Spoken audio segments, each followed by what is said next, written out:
ओम नमः शिवाय। घृष्णेश्वर ज्योतिर्लिंग के दर्शन से पूरी होती है संतान सुख की कामना। जाने कथा और इतिहास। अगर आपको हमारा चैनल पसंद आए तो लाइक, शेयर और सब्सक्राइब जरूर करें।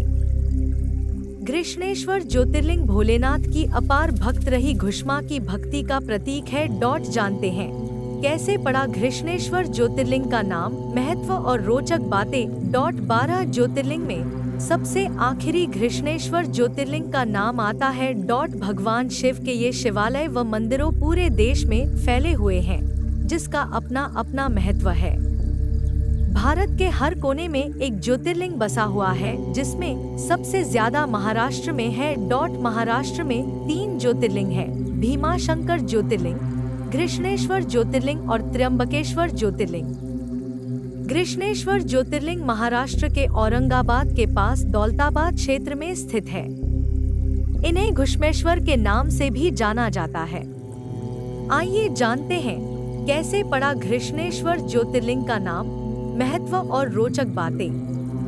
ऐसे पड़ा घृष्णेश्वर ज्योतिर्लिंग का नाम। घृष्णेश्वर ज्योतिर्लिंग भोलेनाथ की अपार भक्त रही घुष्मा की भक्ति का प्रतीक है।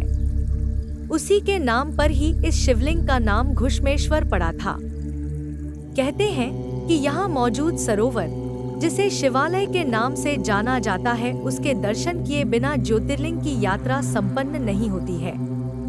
मान्यता है कि जो निःसंतान दंपति को सूर्योदय से पूर्व इस शिवालय सरोवर के दर्शन बाद घृष्णेश्वर ज्योतिर्लिंग के दर्शन करता है, उसकी संतान की प्राप्ति कामना जल्द पूरी होती है। घृष्णेश्वर ज्योतिर्लिंग की रोचक जानकारी।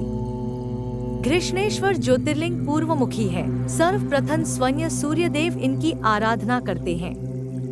मान्यता है कि सूर्य के जरिए पूजे जाने के कारण घृष्णेश्वर दैविक, भौतिक तापों का धर्म, अर्थ, काम, मोक्ष का सुख प्रदान करते हैं। आदि शंकराचार्य ने कहा था कि कलयुग में इस ज्योतिर्लिंग के स्मरण मात्र से रोगों, आदि शंकराचार्य ने कहा था कि कष्ट, दुख से मुक्ति मिल जाती है। घृष्णेश्वर ज्योतिर्लिंग की कथा। दक्षिण देश में देवगिरी पर्वत के पास सुधर्मा नाम का ब्राह्मण अपनी पत्नी सुदेहा के साथ निवास करता था। इनकी कोई संतान नहीं थी, जिसके कारण दोनों चिंतित रहते थे। ब्राह्मण की पत्नी ने अपने पति का विवाह सुदेहा ने छोटी बहन घुष्मा से करवा दिया। घुष्मा शिव जी की परम भक्त थी। भगवान शिव की कृपा से उसे एक स्वस्थ पुत्र की प्राप्ति हुई, लेकिन घुष्मा का हंसता खेलता परिवार देखकर सुधा को अपनी बहन से ईर्ष्या होने लगी। क्रोध में आकर उसने घुष्मा की संतान की हत्या कर उसे कुंड में फेंक दिया। शिव कृपा से दोबारा जीवित हुआ पुत्र।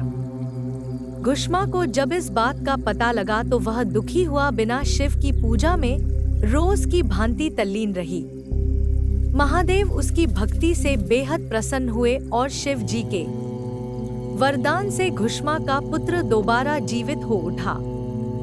घुष्मा की प्रार्थना पर भगवान शिव ने उसी स्थान पर रहना का वरदान दिया और कहा कि मैं तुम्हारे ही नाम से घुष्मेश्वर कहलाता हुआ सदा यहाँ निवास करूँगा। प्राचीन काल में यहाँ घुष्मा ने 101 पार्थिव शिवलिंग बनाकर पूजा की थी, जिससे शिव बेहद प्रसन्न हुए थे। यही वजह है कि यहाँ मनोकामना पूरी होने पर 108 नहीं बल्कि 101 परिक्रमा की जाती है। सीमंतोन्नयन संस्कार क्या है? गर्भ में पल रहे शिशु के लिए क्यों बताया गया है लाभकारी? जाने इसका महत्व और विधि। यहाँ मुहैया सूचना सिर्फ मान्यताओं और जानकारियों पर आधारित है।